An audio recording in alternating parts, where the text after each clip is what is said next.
মেয়েদের এই তিনটি ভুলের কারণে তাদের সংসার আজীবনের জন্য নষ্ট হয়ে যায়। যে সমস্ত মেয়েদের মধ্যে এই তিনটি আলামত আছে তাদের সংসার টিকবে না। 1 বছর 2 বছর 5 বছর পরে হলেও সেই সংসার ধ্বংস হবে। কারণ আল্লাহ তাআলা নিজে বলেছেন, কুরআন হাদিসে আপনারা দেখে নেবেন, পুরুষদের মেয়েদের তুলনায় আত্মমর্যাদা সবসময় বেশি হয়ে থাকে। মেয়েদের থেকে শক্তি সামর্থ্য পুরুষদের সবসময়ের জন্যই বেশি থাকে।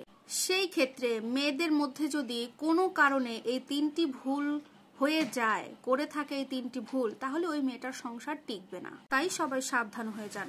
প্রথম নাম্বার হচ্ছে মেয়েদের অতিরিক্ত জিদ। অতিরিক্ত জিদ, যে মেয়েদের মধ্যে অতিরিক্ত জিদ আছে ওই মেয়ের সংসার টিকবে না।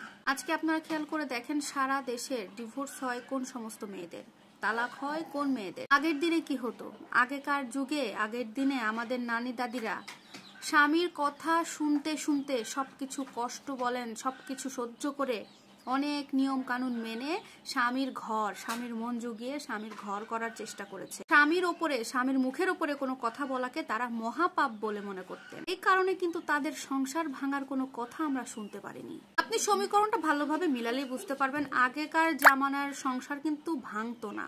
আগের দিনে ডিভোর্স করাকে, তালাক করাকে অনেক জঘন্যতম একটা কাজ বলে মনে করতো। তো আজকাল এই ডিভোর্স একটা ফ্যাশনে পরিণত হয়েছে। আবার এখন তো বিয়ে হয়, তালাক হয়, মাঝখান থেকে মোহরানাটা আদায় হয়।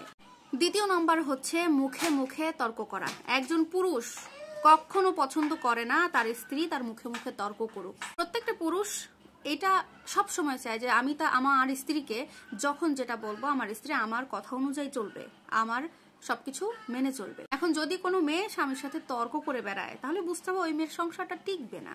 আমাদের মহানবী সাল্লাল্লাহু আলাইহি ওয়াসাল্লাম সতর্ক করে দিয়েছেন, আপনি স্ত্রী হিসেবে আপনার স্বামীকে কখনো মানসিক চাপ দেবেন না, কারণ আপনার কাছে আপনার মূল পরিচয় হচ্ছে আপনার স্বামী। এখন আপনার স্বামী যদি না থাকে আপনি তখনই বুঝতে পারবেন এই দুনিয়াটা কতটা কঠিন। যে মেয়ে ডিভোর্স হয়ে গেছে বা যে মেয়ের স্বামী মারা গেছে, মাঝে মাঝে সেই সমস্ত মেয়েদের কাছে গিয়ে একটু বসবেন, তাদের মুখের কথা শুনলে আপনি বুঝতে পারবেন তাদের কাছে এখন দুনিয়াটা কতটা কঠিন হয়ে গেছে। নাম্বার 3, বাপের বাড়ির কুপরামর্শে যদি কোনো স্ত্রী চলে। অনেক মেয়ে আছে বাপের বাড়ির মায়ের কুপরামর্শ শুনে সেই পরামর্শ অনুযায়ী তার শ্বশুর বাড়িতে স্বামীর সাথে এসে আচার ব্যবহার করে বা কথাবার্তা বলে থাকে। একটা স্ত্রীকে সবসময় মনে রাখতে হবে আপনার জীবনে বিয়ের পরে আপনার স্বামী সব থেকে আগে, তারপরে অন্য সবাই। বিয়ের পরে আপনার মা যদি কোনো পরামর্শ দেয়, কোনো কুপরামর্শ দেয়, আপনি সেটা মানবেন না। যদি সেই পরামর্শ মেনে চলেন তাহলে আপনার সংসার খুব একটা বেশি দিন টিকবে না।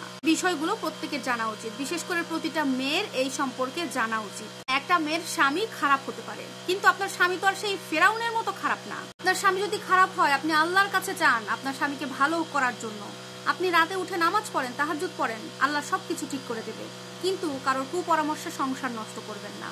সুতরাং এই তিনটি ভুলের থেকে কিন্তু মেয়েদের ডিভোর্স হয় বেশি। এইগুলো থেকে আমাদের সবাইকে বিরত থাকতে হবে। ভিডিওটি ভালো লাগলে লাইক কমেন্ট শেয়ার করবেন। আল্লাহ হাফেজ।